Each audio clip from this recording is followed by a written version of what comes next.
পাক হামলায় ভারতীয় হেলিকপ্টার বিধ্বস্ত, বায়ুসেনার 6 কর্মকর্তা নিহত। কাশ্মীরে পাকিস্তানের হামলায় ভারতীয় বিমান বাহিনীর হেলিকপ্টার বিধ্বস্তের ঘটনায় 7 জন নিহত হয়েছে বলে দেশটির গণমাধ্যমের সংবাদে জানানো হয়েছে। প্রতিবেদনে বলা হচ্ছে, নিহতদের মধ্যে 6 জন বিমান বাহিনীর কর্মকর্তা আর একজন বেসামরিক নাগরিক।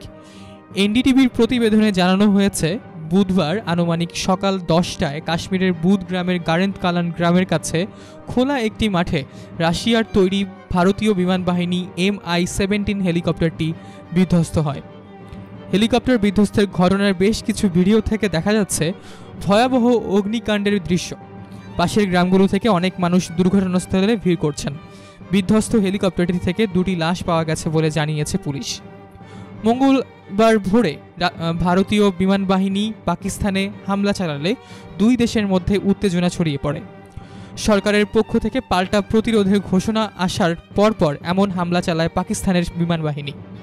অবশ্য পাকিস্তান বলছে ভারতের 2 জন পাইলট অস্বীকার করলেও পরে জানায় যে তাদের MiG-21 যুদ্ধ বিমান আর একজন পাইলট নিখোঁজ হয়েছে।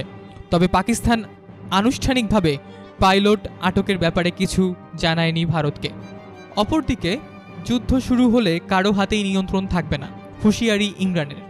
চলমান পাক ভারত উত্তেজনার জেরে জাতির উদ্দেশ্যে দেয়া ভাষণে পাকিস্তানের প্রধানমন্ত্রী ইমরান খান বলেছেন, পৃথিবীতে যতগুলো বড় যুদ্ধ হয়েছে তার সবগুলোই কার্যত ভুল হিসাব নিকাশের ফল। তবে এই ভুল পথে না এগিয়ে পারমাণবিক অস্ত্রধারী প্রতিবেশী 2 দেশের মাঝে শান্তি আলোচনায় বসা উচিত বলে মন্তব্য করেছেন তিনি।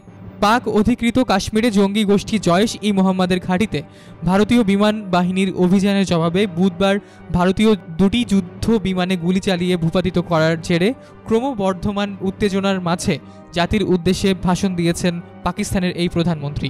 তিনি বলেছেন, বিশ্বের যতগুলো বড় যুদ্ধ হয়েছে তার পিছনে ছিল ভুল হিসাব নিকাশ। হিটলার কখনো ভাবেন নাই যে যুদ্ধ এত বছর ধরে চলবে। আমেরিকানরা কখনো কল্পনাই করেন নাই যে ভিয়েতনাম এবং আফগানিস্তান যুদ্ধ দশকের পর দশক ধরে চলবে। ইমরান খান বলেন, আমাদের উভয় দেশের হাতেই পারমাণবিক অস্ত্র রয়েছে, সুতরাং আমাদের আরও দায়িত্বশীল হওয়া উচিত। সংঘাত যদি শুরু হয় তাহলে পরিস্থিতির নিয়ন্ত্রণ আমার হাতেও যেমন থাকবে না, তেমন নরেন্দ্র মোদীর হাতেও থাকবে না।